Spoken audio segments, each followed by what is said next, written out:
Mes petits enfants d'amour, ce matin, nous allons représenter une situation. Papa et maman sont allés faire des courses. Ils ont été bloqués par quelque chose d'inattendu. Ils ne peuvent pas rentrer à temps pour faire le repas. Grand-mère est couchée, elle est malade. Vous êtes à la maison et vous avez faim. Qu'est-ce qu'il faut faire? Non, ne restez pas affamés, mes loulous. Allez dans le frigo. Si vous trouvez un poisson, c'est déjà bon. Quelques tomates, c'est super. Et vous allez dans le garde-manger. S'il y a du riz, c'est parfait. Si vous avez une boîte de sardines, c'est la totale. Je vais vous dire donc tout de suite ce que vous pouvez faire avec toutes ces petites choses qui sont toujours dans les maisons pour ne pas rester affamés. Vous allez prendre quelques bols de riz. Vous regardez dans le frigo. Vous prenez quelques tomates. S'il y a un poisson, c'est formidable. Vous prenez votre poisson, vous le nettoyez, vous le découpez. Bien entendu, en fonction du poisson, vous devez le laver dans du sel. Vous prenez l'oignon que vous découpez en lamelles. C'est une boîte de sardines. Vraiment, c'est la cerise sur le gâteau. Si vous consommez du piment sans problème, vous prenez du piment. Et l'ail, c'est aussi un ingrédient qui est toujours dans un coin de la maison, donc pas de souci. Maintenant, les ingrédients verts. Si vous les avez, c'est parfait. Si vous ne les avez pas, c'est pas grave. Vous nettoyez votre poisson. Vous le lavez correctement dans l'eau salée. Vous mettez à bouillir avec un peu de sel et je vous reviens après avoir bouilli le poisson.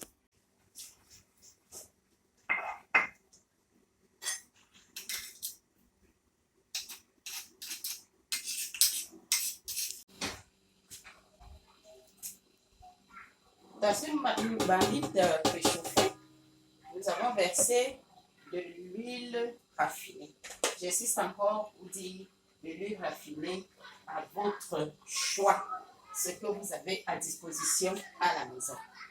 Nous allons laisser notre huile pour quelques minutes sans blanchir. Une fois que l'huile est chauffée, nous allons y faire revenir nos oignons.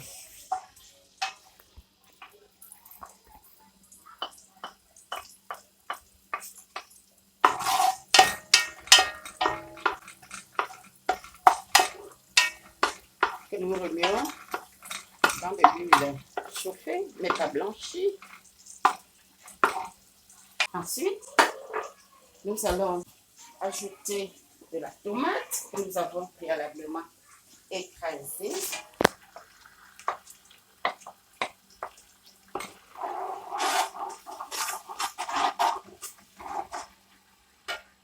Si nous avons eu le privilège de trouver, je dis toujours nous, si vous, mes petits fils d'amour, vous avez eu le privilège de trouver dans le frigo les ingrédients verts, vous y mettez.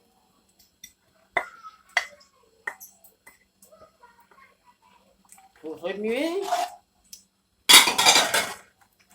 Et puis, vous mettez un peu de sel.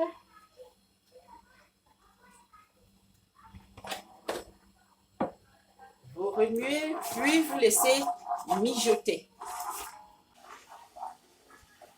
Une fois que vous constatez que la tomate et les légumes que vous avez versés dans de l'huile ont perdu leur eau et que tout est semi-sec, pas totalement sec, mais semi-sec, vous ajoutez dans votre mélange le poisson que vous avez bouilli et émietté.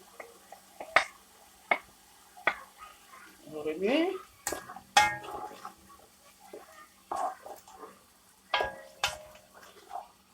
Si vous avez eu la chance, comme je disais tout à l'heure, d'avoir de la sardine, vous y ajoutez aussi. Vous remuez.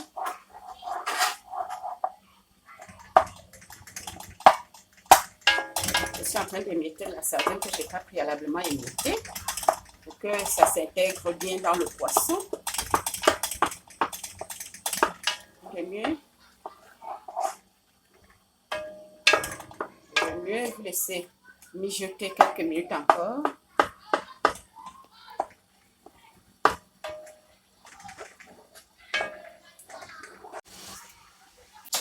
Nous avons laissé mijoter le poisson. Il a bien mijoté. Nous allons maintenant verser de l'eau.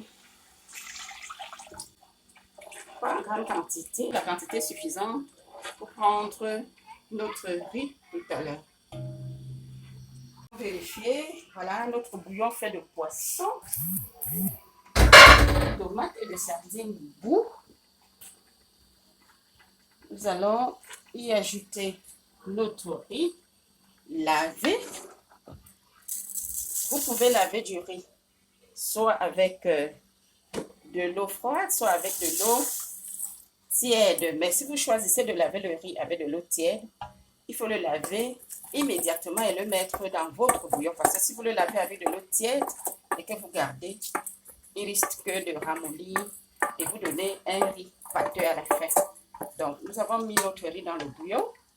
Vous voyez bien que le bouillon submerge le riz sans trop dépasser. C'est-à-dire sans trop, il n'y a pas trop d'eau, je veux dire en termes simples. Il n'y a pas trop d'eau.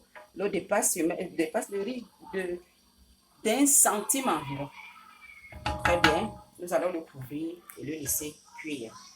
La première eau que j'ai mise dans le riz a tari. Je trace le riz comme si je faisais une crème. Puis je délaie l'ail dans de l'eau que je verse par-dessus pour que ça aille partout. Je vais verser mon ail. Et puis maintenant, comme mon riz est juste à peine en train de cuire, j'ajoute de l'eau. J'ajoute de l'eau suffisamment pour que l'ail passe partout. Mais sans que, comme tout à l'heure, l'eau submerge beaucoup mon riz. Par peur de le voir devenir la pâte. Maintenant. Donc, à chaque tour maintenant, je viendrai contre mon riz. Je vais le goûter. S'il n'est pas cuit, je mets de l'eau tout autour. Je mets de l'eau au bord.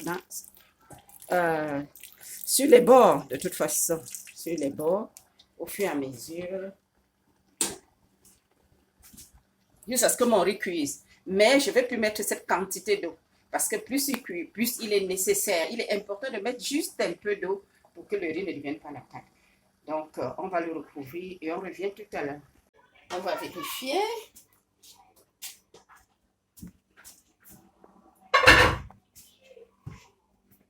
Voilà mes amours, justement à quoi devrait ressembler votre riz en fin de cuisson. Un peu délicat à préparer, mais parce qu'il faut rester très vigilant sur la quantité d'eau à mettre et comment y mettre de l'eau. Je vous ai dit qu'en dehors de l'eau, le début de cuisson qui submerge suffisamment le riz, à la suite, vous devez mettre de l'eau sur les bordures. Sur les bordures, tout simplement pour éviter que votre riz ne prenne de la pâte. Très simple comme cuisson aussi. Voilà. J'essaie d'étayer avec la fourchette que vous voyez. Très simple comme cuisson aussi. Mais un véritable délice, mes amours.